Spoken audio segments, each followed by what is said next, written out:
नमस्कार दोस्तों, सभी को वंदे मातरम। दोस्तों, आज के वीडियो सेशन में फिर से बात होगी डिफेंस को लेकर, क्योंकि जिस तरह से चाइना लगातार भारत को डिफेंस के मामले में मजबूती के साथ दस्तक दे रहा है और भारत की मुश्किलों को बढ़ाता है, तो लिहाजा भारत को भी अपने डिफेंस सेक्टर में बहुत ही मजबूती के साथ आगे बढ़ना चाहिए। और रिसेंटली जब भारत ने सुखोई 57 खरीदने की बात कही, तो उसके बाद 29 अगस्त 2024 को भारत ने अपना सेकेंड न्यूक्लियर पावर प्लांट से चलने वाला सबमरीन INS अरिहंत, जो INS अरिहंत के क्लास की जो है सबमरीन है, उसको लॉन्च किया। लॉन्च करने के बाद ही पूरी दुनिया के बहुत से लोग तिलमिला उठे हैं, स्पेशली हमारे पड़ोसी देश, एक तरफ पाकिस्तान तो दूसरा चाइना, कई तरह की बातें करने लगे, बहुत ही डिफरेंट काइंड्स ऑफ स्टेटमेंट देने लगे, भारत को न्यूक्लियर के बारे में बड़ी बड़ी बातें कहने लगे। लेकिन भारत के लिए, इस स्पेशली इंडियन नेवी के लिए INS अरिहंत इंडियन ओशियंस में एक बहुत बड़ा मील का पत्थर है और आने वाले टाइम पे इंडिया और भी न्यूक्लियर पावर से चलने वाले सबमरीन को लॉन्च कर सकता है, जिससे इंडियन नेवी की जो ताकत है कई गुना बढ़ जाएगी। दरअसल दोस्तों, INS अरिहंत INS अरिहंत की ही क्लास के सेकंड सबमरीन है। ऐसे बहुत सारे सबमरीन पे इंडिया रशिया के साथ और फ्रांस के साथ मिलकर काम कर रहा है। यानी आने वाले समय में भारत अपने सबमरीन के बेड़े को और भी ज्यादा बढ़ाएगा, और जिससे हिंद महासागर पे अपनी धाक जमा के रखे, क्योंकि लगातार चीन की नज़र हिंद महासागर पे है। और हिंद महासागर एक ऐसा प्लेस है जहां से दुनिया के 70 से 90% जो मार्केटिंग होती है, जो व्यापार होती है, वो हिंद महासागर से होकर जाती है। इसलिए चीन की मंशा वो है कि वो किसी तरह से हिंद महासागर में अपने नेवी सिस्टम को सेटअप करे और भारतीय नेवी से बहुत आगे बढ़कर हिंद महासागर पे अपना पूरा धाक जमाए। तो इस लिहाज से भारत को इंडियन ओशियन पे काम करने के लिए अपनी सबमरीन को बहुत ज़्यादा बढ़ाने की बहुत ज़रूरत है। वैसे INS अरिहंत संस्कृत शब्द है जिसका अर्थ होता है दुश्मनों को तबाह करने वाला। इसलिए भारत ने अभी ऐसे और सबमरीन बनाने की योजना बनाई है, और जिसके अंदर से बैलिस्टिक मिसाइल भी लॉन्च की जा सके। फिलहाल INS अरिहंत पे K4 Sagarika ballistic missile launch की गई है, जो 700 से लेकर 1900 किलोमीटर तक की जिसकी मारक क्षमता है। वैसे दोस्तों, जो न्यूक्लियर पावर प्लांट सबमरीन है, इंडिया दुनिया का पहला देश नहीं है जिसके पास न्यूक्लियर पावर प्लांट से चलने वाला सबमरीन है। इससे पहले भी दुनिया के 5 ऐसे देश हैं जिनके पास न्यूक्लियर पावर प्लांट से चलने वाले अपने खुद के सबमरीन हैं, वो भी बड़े मात्रा में ऐसे सबमरीन हैं।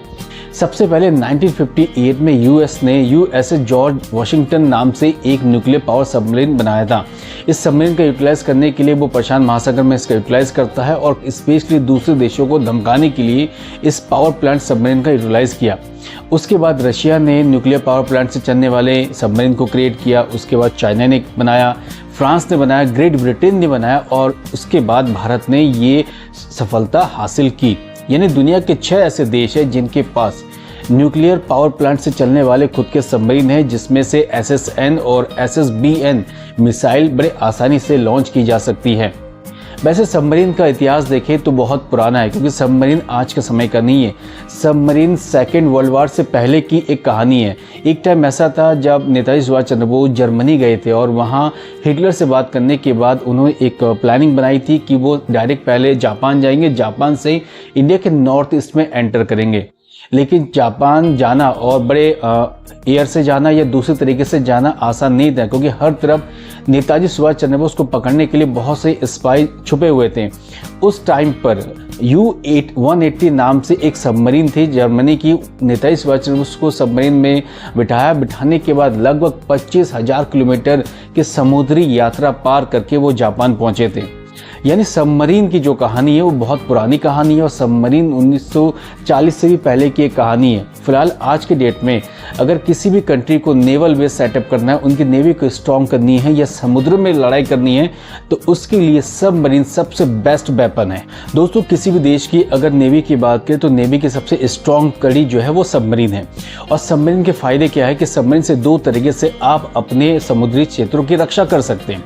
इसका पहला कंडीशन होता है सी डोमिनेंस। सी डोमिनेंस का मतलब है कि अगर किसी नेवी के पास बड़े बड़े जहाज है और एयरक्राफ्ट कैरियर है, तो वो समुद्र की सतह के ऊपर रहकर दुश्मनों के खेमे में हलचली पैदा कर सकता है और दुश्मन को नेस्तनाबूद कर सकता है।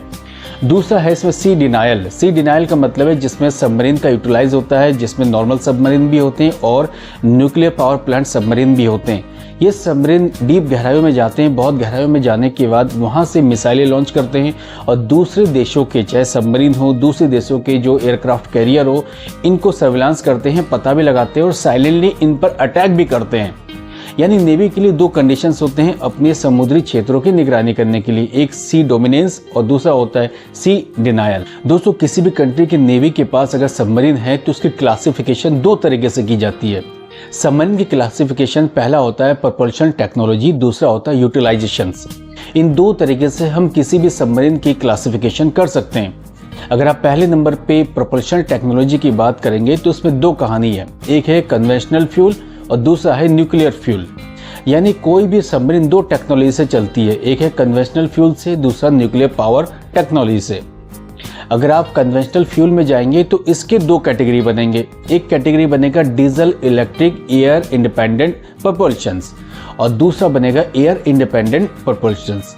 डीजल इंडिपेंडेंट जो प्रपल्शन है उसका ये मतलब है कि बहुत से सबमरीन ऐसे हैं जो डीजल टेक्नोलॉजी से होते हैं, यानी उसके अंदर डीजल फ्यूल डाली जाती है और डीजल फ्यूल डालने के बाद क्या होता है कि जब ये सबमरीन कम्प्लीटली वर्क करता है तो हर दूसरे से तीसरे दिन समुद्री सतह पे इनको आना होता है। आने के लिए जितनी इसकी बैटरीज होती है सारे बैटरीज को चार्ज करना होता है।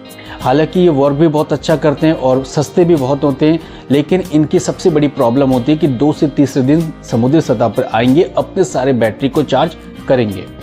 दूसरा है एयर इंडिपेंडेंट प्रपल्शंस। इसमें क्या है कि ये डीजल के एड ऑन टेक्नोलॉजी है, यानी इस सबमरीन में डीजल तो होगा ही, डीजल फ्यूल आप डालेंगे, साथ में जो बैटरीज होती है वो उसके समुद्र के अंदर ही कुछ टेक्नोलॉजी से ऑटोमेटिकली चार्ज हो जाएगा, जिससे समुद्र के अंदर लगभग 15 से 20 दिन ये सबमरीन आसानी से रह सकता है। यानी प्रपोर्शनल टेक्नोलॉजी में जो कन्वेंशनल फ्यूल है इसकी दो कंडीशंस मैंने आपको बताई है, एक diesel electric air independent proportions और एक एयर इंडिपेंडेंट प्रपोर्शंस। दोनों में क्या डिफरेंस है ये चीज़ें मैंने आपको बता दी है। अब हम चलते हैं न्यूक्लियर पावर प्लांट सबमरीन पे। अगर किसी भी सबमरीन पे जब न्यूक्लियर टेक्नोलॉजी लगाई जाती है, न्यूक्लियर रिएक्टर लगाई जाती है, तो इसकी दो कैटेगरी होती है, दो क्लासिफिकेशन होता है। एक होता है SSN, दूसरा होता है SSBN। SSN का मतलब है सब सरफेस न्यूक्लियर और SSB का मतलब है सब सरफेस बैलिस्टिक न्यूक्लियर। SSN लगभग नॉर्मल सबमरीन के जैसे होते हैं, इनमें हम न्यूक्लियर पावर प्लांट लगाते हैं, उससे एनर्जी हासिल करते हैं और ये 20 से 25 साल तक समुद्र के अंदर रह सकते हैं, लेकिन हर दूसरे महीने इन्हें समुद्री सतह पर आना पड़ता है। बैटरी को चार्ज करने नहीं, वहाँ इनके अंदर जितने राशन होते हैं वो ख़त्म हो जाते हैं, उस राशन को फिर से हासिल करने के लिए ये आते हैं और फिर से कई महीनों 2-3 महीनों तक ये समुद्र की गहराई पे रहते हैं। उसी के कंपैरिजन दोस्तों अगर आप चलेंगे SSBN पे तो ये भी लगभग सेम है, बस इसमें फ़र्क क्या है कि इसमें बैलिस्टिक मिसाइल लगी होगी। जब इसमें बैलिस्टिक मिसाइल लगी होगी तो न्यूक्लियर वॉर में हम SSBN सबमरीन का यूटिलाइज करेंगे, क्योंकि इसमें जो मिसाइल होगी उसके अंदर न्यूक्लियर सिस्टम लगा होगा। तो SSN SSBN के कंपैरिजन बहुत ही सस्ती है और फिलहाल बहुत से कंट्री SSN सबमरीन को यूटिलाइज करते हैं। फिलहाल भारत में एक भी SSN सबमरीन नहीं है।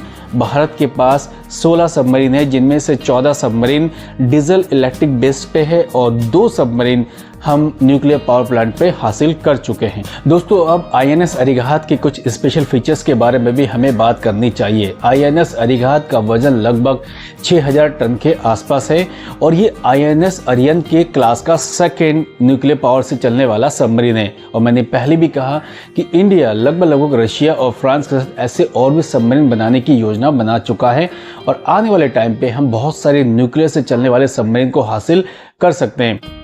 इस सबमरीन की सबसे बड़ी खासियत क्या है कि SSBN कैटेगरी की सबमरीन है, यानी सब सरफेस बैलिस्टिक न्यूक्लियर। इस सबमरीन से हम बैलिस्टिक मिसाइल लॉन्च कर सकते हैं। फिलहाल इंडिया ने INS अरिहंत पे K-15 सागरिका नाम की बैलिस्टिक मिसाइल लगाई है, जिसकी रेंज 7700 किलोमीटर से 1900 किलोमीटर है और इस मिसाइल को DRDO ने क्रिएट किया है। ये मिसाइल लगाने के बाद हम इतनी क्वालिटी हासिल कर लेंगे कि हम समुद्र की गहराई में रहकर ही आसानी से चीन के कई शहरों को तबाह कर सकते हैं, क्योंकि चीन जिस तरीके से आगे बढ़ रहा है तो चीन को रोकने के लिए SSBN कैटेगरी के सबमरीन की इंडिया को बहुत ज़्यादा रिक्वायरमेंट है। लेकिन सबसे बड़ी बात यह है कि आज के डेट पे हम SSN टेक्नोलॉजी पे भी बात करनी चाहिए, क्योंकि SSN टेक्नोलॉजी न्यूक्लियर टेक्नोलॉजी है, बट ये बाकी सबमरीन के कंपैरिजन नॉर्मल है और इसके थ्रू हम बहुत सस्ती होने के कारण इसका यूटिलाइज हम दूसरे देशों को भी सप्लाई कर सकते हैं। और साथ ही दुश्मन देश अगर हम पर हमला करे तो without using of nuclear fuel हम आसानी से दूसरे मिसाइल का यूज़ SSN सबमरीन से कर सकते हैं। लिहाजा भारत को SSN सबमरीन पर भी काम करना चाहिए, क्योंकि चीन के पास 6 से ज़्यादा SSN कैटेगरी के सबमरीन हैं और इस वक्त इंडिया का सबसे बड़ा दुश्मन जो है वो चाइना है। और चाइना को अगर रोकना है तो हमें इस प्रकार की हाई क्वालिटी हाई टेक्नोलॉजी के वेपन्स इंडिया को फिलहाल बहुत ज़्यादा रिक्वायरमेंट है। सो दोस्तों, आज के इस वीडियो पे मैंने INS अरिहंत के बारे में बड़े शॉर्ट तरीके से आपको बताने की कोशिश की है, क्योंकि जिस हिसाब से भारत ने अपना सेकंड न्यूक्लियर पावर से चलने वाला सबमरीन हासिल किया है, उस लिहाज से भारत की ताकत, इंडियन नेवी की ताकत कई गुना बढ़ चुकी है। और आने वाले टाइम पे भारत अपने डिफेंस पे और ज़्यादा काम करेगा, क्योंकि हम इंडिजिनस प्रोग्राम पे बात करते हैं और भारत अपना इंडिजिनस प्रोग्राम जिस दिन कम्प्लीटली 100% हासिल कर लेगा, उस दिन भारत रक्षा के क्षेत्र में आत्मनिर्भर हो जाएगा। हमें दूसरे देशों की ओर नहीं देखना पड़ेगा।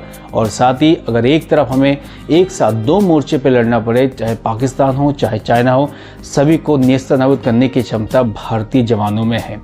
अब दोस्तों, समय आपका है कि आप मेरी वीडियो को अगर फुल वॉच कर चुके हैं तो प्लीज़ जो चैनल पे नए आए हैं आप एक बार सब्सक्राइब जरूर कर दें। आपके सब्सक्रिप्शंस मेरे लिए मजबूती प्रदान करेगी। आपसे रिक्वेस्ट जरूर करता हूं कि प्लीज़ सब्सक्राइब जरूर कर दें और एक छोटा सा कमेंट्स जरूर करें, लाइक और शेयर करना ना भूलें।